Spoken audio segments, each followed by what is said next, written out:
Hedgies, how you going? Hope you're good. Hope you've had a great Easter and you're all sick of the sight of chocolate. Now today's recipe is not for the faint-hearted.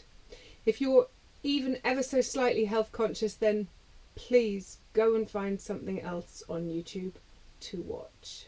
So we're doing another hashtag recipe request, this time for Nomadic Wanderer. The Nomadic Wanderer requested a pan-fried toastie. So I could have gone kind of down the healthy road, or I could have gone this road.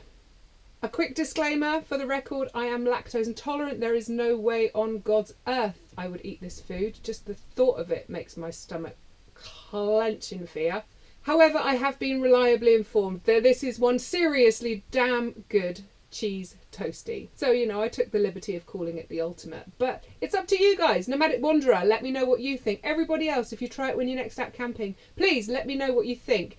Could it have been improved upon? What would you do differently? Would you pop some ham in there or a thin slice of tomato? What would it be? Do let me know in the comments below. I'm intrigued to know how you lactose happy people would pimp the ultimate cheese toastie. So let's get those saturated fats cooking. So heat your pan up, step number 1. Step number 2, we're going to make your ultimate cheese toastie filling.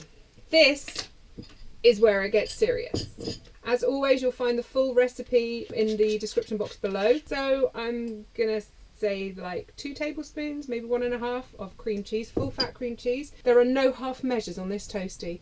You want a strong cheddar cheese. I've got a vintage cheddar here and it's about that much grated, which is that much. So tip that in with your cream cheese.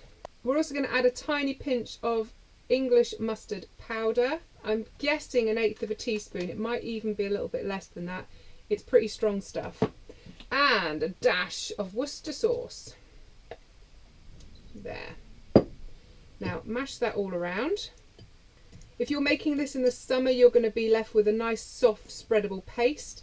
It's really cold here today, so it's going to be a little bit firmer here, which is a little bit of a shame. Now we need to add a little bit more saturated fat to this sandwich because it's looking a bit too skinny as far as I'm concerned. So now we need to toast our bread. A little bit of butter into the pan.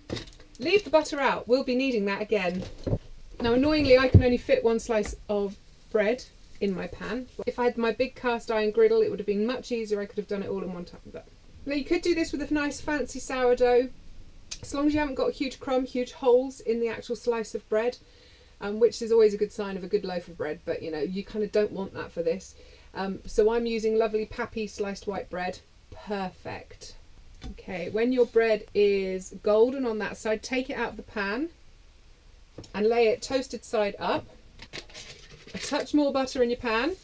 Don't put your butter away, we're still going to need that. And get your other piece in there toasting. Now with this toasted side up, you're going to carefully spread your cheesy gooey goodness on there.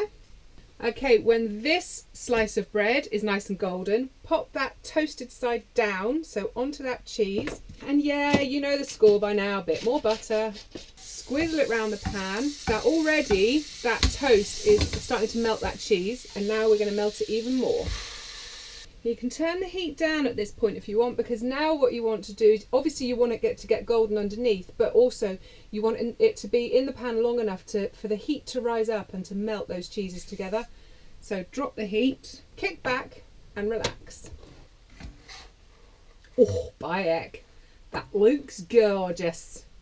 I'm just going to quickly whiz it out the pan while I pop, oh yes, a little bit more butter in. Oh, it's Easter. And then you're going to flip it over and look at that. That's a thing of beauty. And let that cook another minute or more on the second side. So whilst this may not be particularly healthy, if you're out hiking, canoeing, climbing, biking, or other crazy hardcore sports, then do you know what I mean? Once in a while you're going to want to come back to your van and get some stick to your ribs grub. And my lovely friends, I do believe we're cooked. Oh, did you hear that crisp crunch? So whilst I wouldn't want to eat it, it does smell kind of good. So as long as you're nice and healthy and you've got a good strong ticker, you should be safe with one of these once in a while. Although this one might have to come with a government health warning.